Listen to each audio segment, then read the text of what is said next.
Welcome to the Ancient Wisdom Journey podcast. I am Nico, your calm companion on your journey.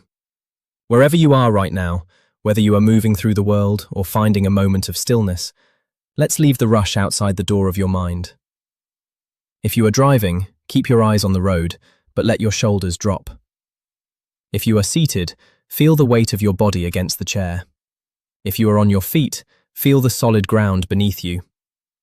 Think of my voice as a doorway to that quiet corner of the old library we share.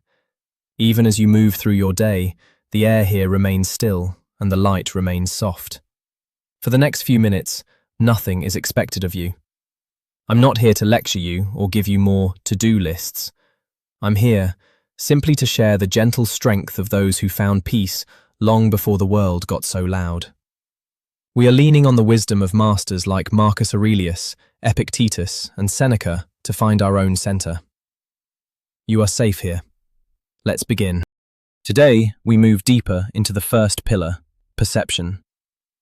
Specifically, we must discuss the most valuable asset you own, and the one currently under the most constant, calculated attack.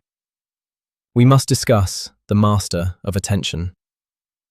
In my years of observing the modern world from the quiet of the library, I have noticed a new kind of poverty.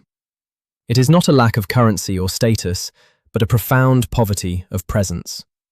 We have more information than any generation in history, yet we have less knowing than the simplest shepherd of the ancient world.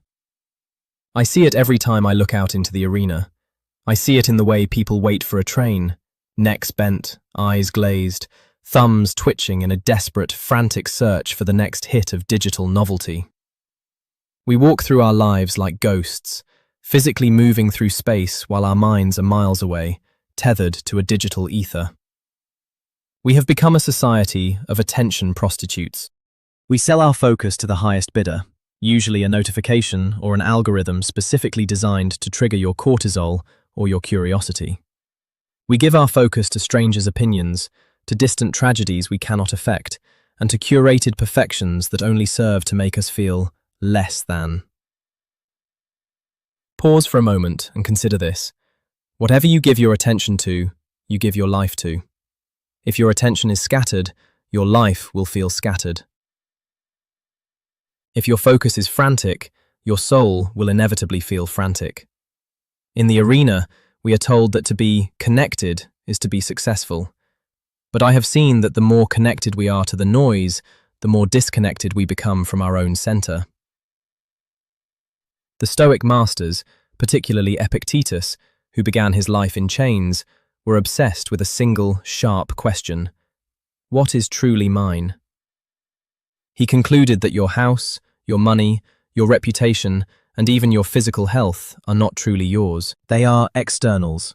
Loans from the universe that can be recalled at any moment without your permission. A storm can take your house, a rumor can take your reputation, time will eventually take your health. The only thing that sits behind your inner gate is your prohairesis, your faculty of choice. Specifically, your choice of where to point the flashlight of your mind. Most people live as if their flashlight is being held by someone else. They are led around by the flashing lights of the arena, looking wherever the world tells them to look.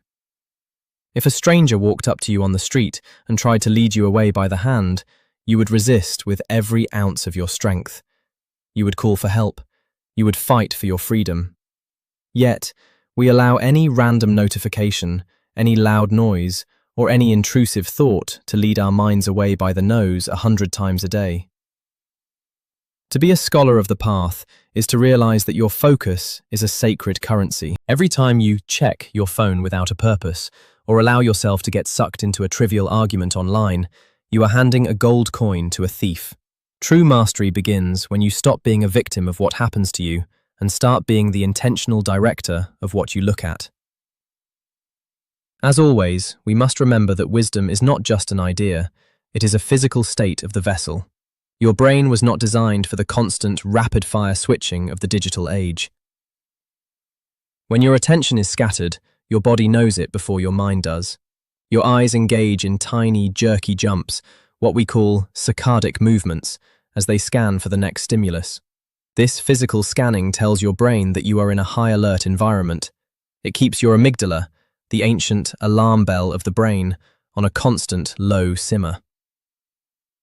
This state of partial continuous attention keeps you in a low-level state of fight or flight.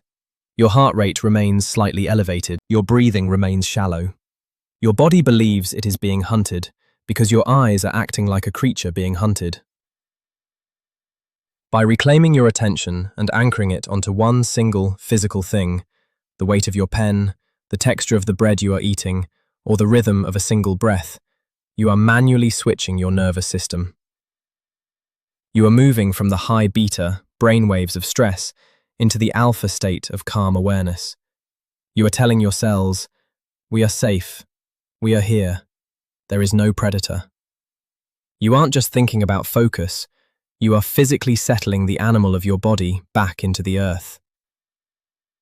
Before we move to the practice of today's rite, I want to speak to you, the real you, underneath all the roles you play. I know how tired you are. I know that feeling of reaching the end of the day and feeling spiritually thin, as if your soul has been stretched across too many screens and too many demands. You feel like you have been running all day, yet you feel like you haven't moved an inch toward your own peace. I want you to hear me. It is not your fault that the world is loud. You are living in an era where the smartest minds in the world are paid millions of dollars to figure out how to steal your attention for just 5 seconds more. You aren't weak because you get distracted. You are simply a human being with an ancient brain trying to survive in a digital forest of flashing lights. I am not here to judge your distractions. I have sat in this library and felt my own mind drift to the worries of the world too. I am here to be the hand on your shoulder that gently turns you back toward the light. Every time you realize you have lost your focus, that realization is not a failure. It is the moment of awakening. It is the moment you become the master once more. Be patient with the animal of your mind. It takes time to train a flashlight to stay still. I am here to walk this hall with you, one focused step at a time. Today, we will practice the rite of the anchor. Select one mundane activity today. It could be washing your hands, drinking your morning tea, or even just walking to your car. For those few minutes, that task is your entire world. It is your temple of attention. First, the lockdown. For the duration of this task, the world outside the door does not exist. No music, no podcasts, no planning for the next hour. Second, the sensory map. Engage all your senses. If you are washing your hands, feel the exact temperature of the water. Notice the scent of the soap. Listen to the sound of the splash. Watch the bubbles form and disappear.